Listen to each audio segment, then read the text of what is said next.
Olá, eu, Andressa e a acadêmica Aline, vamos fazer o vídeo a respeito das modificações físicas que ocorrem em ambiente protegido e quais são os efeitos que o ambiente protegido causa na cultura da soja. Mas então, quais são as modificações físicas que ocorrem em ambiente protegido? Entre as modificações serão a radiação solar, a temperatura do ar, a temperatura do solo, também a umidade do ar, a velocidade do vento, o gás carbônico e a chuva e o granizo. Então agora no próximo parte do vídeo vai ser apresentada essas modificações que ocorrem em uma casa de vegetação. Então aqui nós temos a nossa casa de vegetação. Ela é considerada uma casa de vegetação, né, uma estufa de túnel alto, e foi usado plástico como cobertura. Então, na verdade, essa casa de vegetação aqui foi feita para realizar um experimento com soja, de um aluno que está fazendo o TCC da UFSC mesmo. E daí, com esse problema da pandemia, né, acabou tendo que realizar o experimento em casa. Ainda pode ser observado aqui nos vasos que ainda não emergiram ainda as sojas, porque a semeadura foi feita há pouco tempo.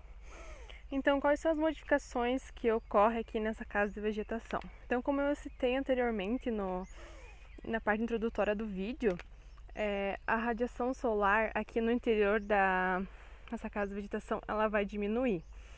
Porque, querendo ou não, o plástico ele acaba se tornando uma barreira para que ocorra a radiação solar. Então, podemos dizer assim que a radiação que ocorre aqui no interior da estufa, ela seria semelhante à de um dia nublado, pois digamos assim que essa radiação ela vai ser mais espalhada e vai ser mais ativa, o que acaba sendo bom para as plantas, porque elas vão otimizar mais essa absorção e vai ser mais fácil delas absorverem também essa radiação. Outro fator que altera durante a realização do ambiente protegido seria a temperatura do ar, porque aqui dentro da estufa a temperatura do ar é maior. Por isso que é preciso que exista, em casas de vegetações mais elaboradas, né, existem exaustores para que a temperatura do ar seja ideal para o cultivo de plantas. Como aqui essa aqui é como se fosse uma casa de vegetação mais caseira, a gente pode observar que aqui existe um mecanismo para que possa ser aberto as laterais da estufa, para então que diminua essa temperatura do ar aqui no interior da casa de vegetação. Já em relação à temperatura do solo, em ambientes abertos ela varia muito, mas aqui no caso a temperatura do solo em ambiente protegido ele tende a ser mais constante. Mas isso vai depender tudo da temperatura do ar, porque a temperatura do solo depende da temperatura do ar. Em relação à umidade do ar, é um problema, na verdade, no cultivo protegido, porque no interior da casa de vegetação existe muita energia acumulada. Então, quando essa energia entra em contato com o meio externo, faz com que vai ocorrer um resfriamento, né, e condensação de gotículas de água. Então, aqui vai formar essas gotículas de água aqui em cima, né, da casa de vegetação, e vai provocar um gotejamento sobre aqui os vasos em cima das folhas das plantas. Então, isso é muito prejudicial, que pode ocasionar doenças foliares para as plantas. Então, geralmente em estufas mais elaboradas, né, o pessoal usa um plástico específico, que é chamado de plástico anti-gotejamento, e quando forma essas gotículas, elas vão escorrer sobre o plástico, fazendo que não caia sobre aqui as plantas, né, tendo um problema menos para se preocupar. E mais uma solução, que é para que não ocorra, né, essa umidade, seria também a abertura da estufa, como pode ser apresentado aqui no vídeo. Outro fator que pode ser observado é em relação à velocidade do vento. Como a estufa está aberta, que agora a gente até tem um pouco de movimentação, a gente pode ver aqui no vídeo. Mas quando ela está fechada, bem dizer, é zero a presença de velocidade do vento. Mas ele acaba sendo muito importante, pois o vento ele vai ser responsável por renovar o oxigênio e também o gás carbônico no interior da estufa. Então agora já entra em relação ao gás carbônico, né? Ele é bem reduzido aqui no interior da estufa, mas ele acaba sendo um elemento fundamental para a realização da fotossíntese das plantas.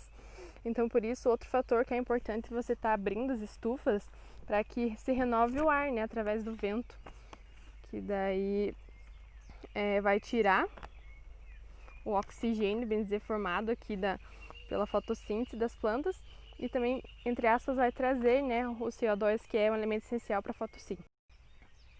E por fim, né, um fator fundamental, eu acho que é o que é mais comentado e debatido em relação ao cultivo protegido, que é a proteção contra chuva e granizo, né? Então pode observar, né, que chuva seria um sinônimo de umidade, e umidade a gente lembra em doença. Então aqui ele vai estar protegendo em relação a prejuízos com o granizo e também em relação às chuvas que vão provocar umidades e que vão ocasionar diversas doenças, entre elas fúngicas para as plantas. As vantagens de se produzir em ambiente protegido. A estrutura que estará sobre a planta vai protegê-la de chuvas fortes, ventos e granizo. Na imagem ao lado, a gente tem um exemplo de uma lavoura de soja a céu aberto. Então, a gente pode observar um grande dano causado por uma chuva com granizos. A estrutura também vai dificultar a entrada de pragas e vai diminuir a incidência de doenças sobre a cultura da soja. A gente também vai ter um controle do microclima através do controle da temperatura, da umidade e da luminosidade. Assim, também podemos ter o controle sobre a disponibilidade de nutrientes através da quantidade de nutrientes que vamos aplicar sobre a cultura e a disponibilidade de água, podendo controlar a irrigação. Todos os fatores citados, se feitos adequadamente, eles vão favorecer o desenvolvimento da planta e vão aumentar a sua produtividade.